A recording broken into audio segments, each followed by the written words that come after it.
Walt Disney's Disneyland. When you wish upon a star, makes no difference who you are. Each week as you enter this timeless land, one of these many worlds will open to you. Tomorrowland, promise of things to come. Fantasyland, the happiest kingdom of them all. Frontierland, tall tales and true from the legendary past. Adventureland, the wonder world of nature's own realm. Presenting this week from Adventureland, the Yellowstone Story and Bear Country. And now your host, Walt Disney. In our True Life Adventure series, we've told the stories of many of nature's creatures, and we've always made it a point to show them in their natural settings. For somehow, an animal always seems more natural in his own environment. When we did the story of the African lion, we sent our cameraman to the one place where we knew the story would unfold, Africa.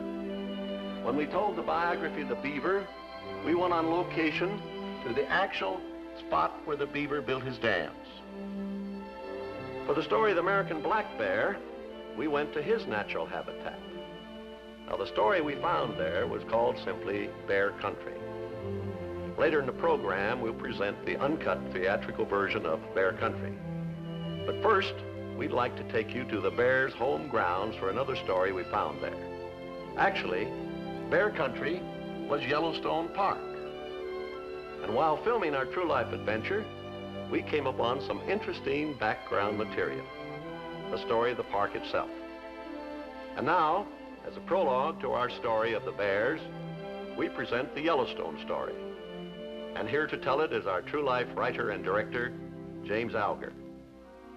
Of all the 29 national parks, Yellowstone is both the largest and the oldest. As a matter of fact, its official beginning as a park dates back to 1872. But the complete Yellowstone story goes back even earlier than that, to the time of the Lewis and Clark expedition. It was in the early 1800s, on the way back from Oregon, that a man named John Coulter decided to strike out on his own. And after a hike of about 500 miles, he literally stumbled into the Yellowstone region and became the first white man to see its wonders. This was a fantastic land, a land where ghostly columns of living steam rose from the earth. The natural wonders of this region seemed almost supernatural. In fact, to the Indian, this was the land of burning mountains, the home of evil spirits, and thus a place to be avoided. Upon his return east, John Coulter tried to tell the outside world about what he had seen. He described fountains of scalding steam erupting beside cold mountain streams. He told of bubbling cauldrons where nature seemed to be mixing her pigments.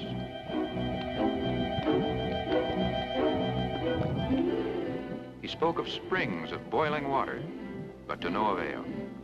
People would not believe that such a place existed. They scoffed, and to show their derision, called his discovery Coulter's Hell. In later years, of course, they followed in Coulter's footsteps to see this weird land for themselves, and soon discovered that his amazing reports were hardly exaggerated. Yellowstone was then, and remains to this day, a truly fantastic place. Originally, visitors came here on horseback and in wagons, for Yellowstone dates from the stagecoach era. But today, they arrive in automobiles, buses, and house trailers.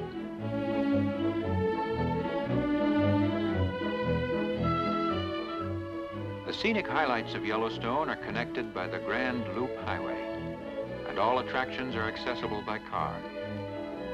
Park Service maintains 145 miles of paved roads and some 900 miles of trails. As a nation on wheels, we travel to our wilderness areas with considerable ease. And in this park, the total number of tourists during the summer season exceeds 500,000. 500,000 people every year come here to enjoy their heritage.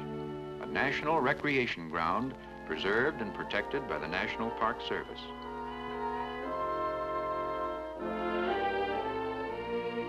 Of course, roughing it nowadays often includes all the comforts of home. And the tourist's vacation castle is very apt to be a collapsible house trailer, neat and compact for the road.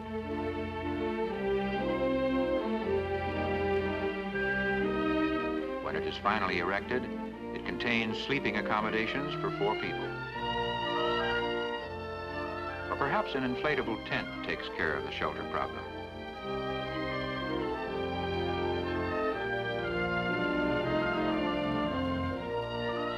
Or for those who demand proper lodging, there are well-furnished cabins to be had at the various hotels and camps.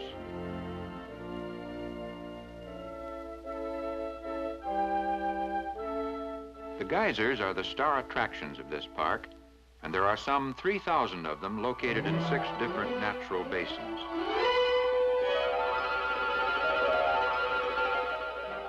A geyser is a show in itself, and these in Yellowstone never fail to perform.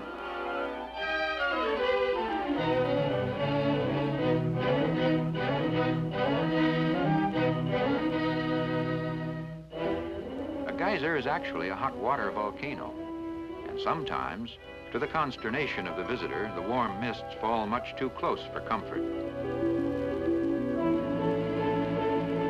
In these boiling cauldrons, the water temperature often reaches 200 degrees and more.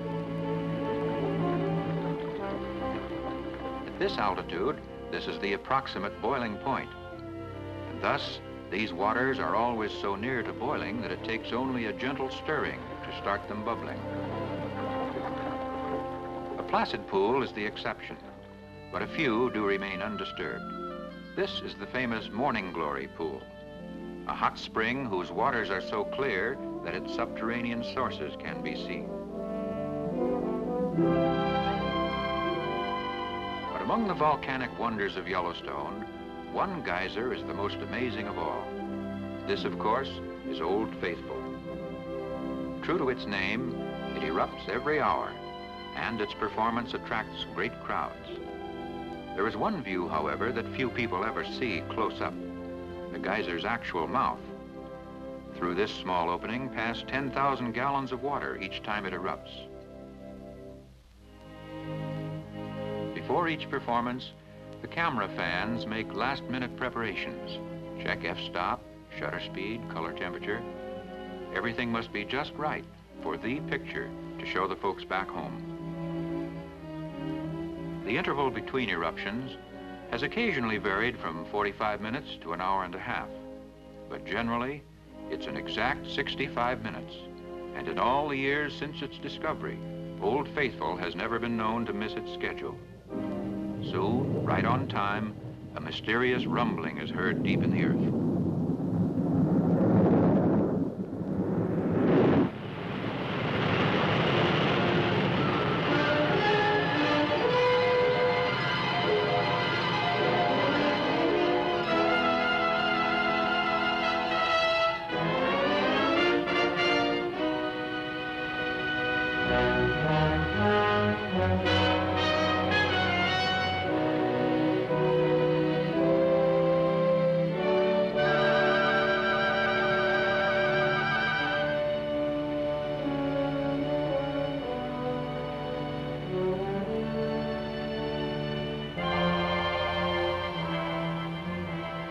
This natural spectacle attracts visitors from all parts of the world, even from faraway India.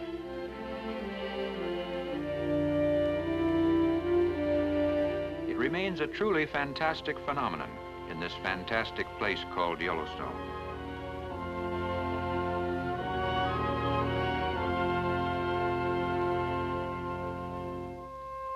At the park headquarters, Mammoth Hot Springs, there is found the most intricate volcanic architecture of all. These springs flow from a limestone formation, and over the centuries, they have built an enormous terrace of colored rock, laid down grain by grain and pool by pool since the beginning of time.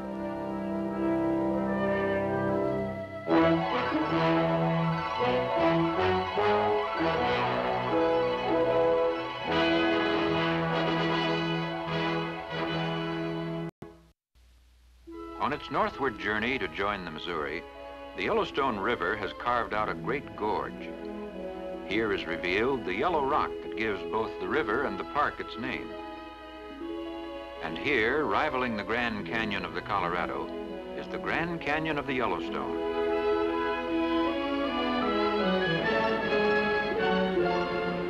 The mighty river plunges over a precipice twice the height of Niagara. An excellent view of this great cataract may be had from various vantage points along the rim. And for the visitor with a sharp eye, there are other attractions too. Down in the canyon below, the osprey, or fishhawk, builds its nest on these inaccessible crags, undisturbed by man.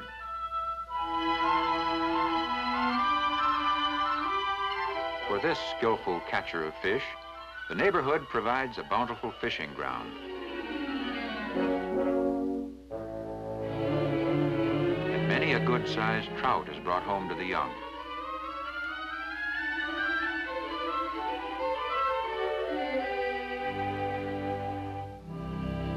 It's in the river valleys that the tourist often gets his greatest thrill, the chance to observe wildlife in its natural setting. Here, along the marshy bottoms, the majestic moose comes to feed. Here, the tourist may watch the elk, and if he's lucky, get a snapshot. The pronghorn antelope is another who roams these upland valleys. And here, too, exists that symbol of the Old West, the buffalo.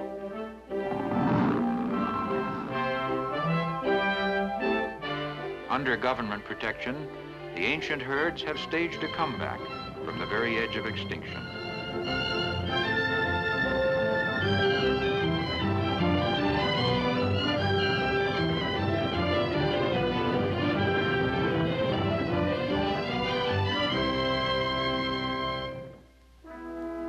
But perhaps the most popular of all the wilderness residents are the bears. Here on the Grand Loop Highway is a scene typical of bear country as the tourist usually sees it.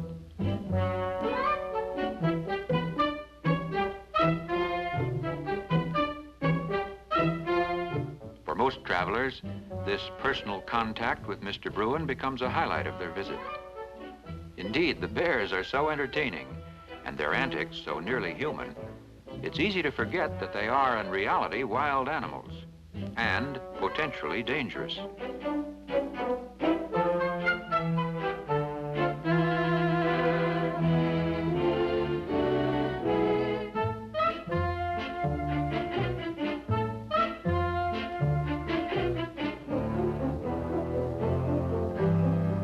It's strictly against park rules to feed them. But human nature being what it is, and bears being what they are, this regulation is hard to enforce.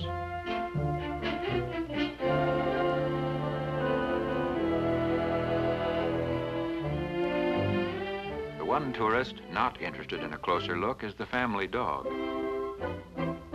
Instinctively, he knows danger when he sees it.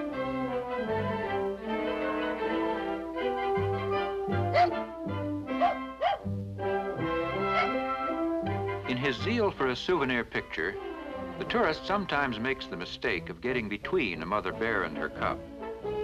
This can lead to serious trouble, for the maternal instinct of the female bear is highly developed. And if she thinks her young are being threatened, she will quickly revert to a ferociousness unmatched in nature.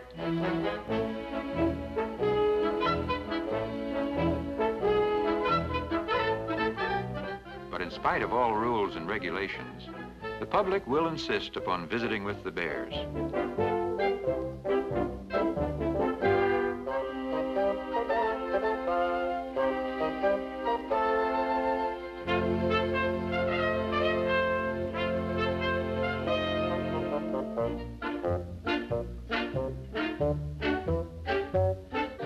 Father Bear, meanwhile, parks himself in the middle of the road to entertain the tourists and tie up traffic, while others of the Bear clan check the cars and collect admissions for the show.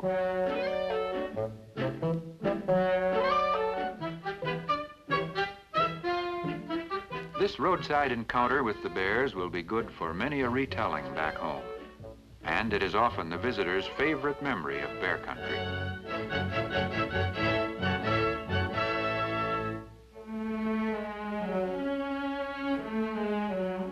By mid-September, the last of the vacationers depart, and soon nature reclaims this wonderland as her own. The Yellowstone country lies at an average altitude of 7,000 feet, and winter snows often pile up in drifts 20 feet deep. Even in winter, Yellowstone remains the land of hot water, for winter's bitter cold cannot conquer the geysers. And so they go on erupting according to their custom. In the cold air, however, the great clouds of steam quickly condense, and soon the trees of the surrounding forest are covered with strangely beautiful patterns of ice.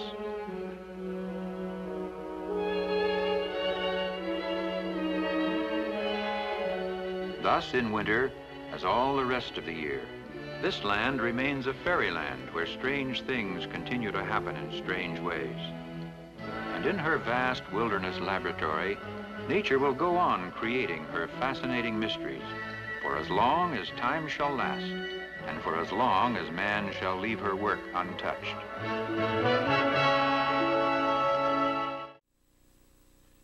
Well, it's true that the bears are the outstanding attraction of Yellowstone Park. But there's another side to their story, a side that most people never get to see. It's the story of how bears behave when no tourists are around. It's the tale we tell in Bear Country. And here now to bring it to you is the voice of our true life adventures, Winston Hibler. When the continent of North America was a virgin wilderness, wild bears ranged from coast to coast, and from Hudson's Bay to the Gulf of Mexico. In the time of the Indian, and even through the frontier period, all of America was still bear country. But as each new territory filled with population, the bears retreated deeper and deeper into the backwoods, until today they're concentrated mainly in the Rocky Mountains. Here, the American black bears still exist in plentiful numbers. And this true life adventure is the story of their unusual way of life. The story begins with bear country still snowbound. These frozen slopes seem empty and lifeless, and yet there is life here, though most of it's underground asleep, for this is the realm of the hibernating animals. And finally, in accord with nature's strange and intricate timetable, these rollicking animals end their true life adventure as they began it, deep in sleep.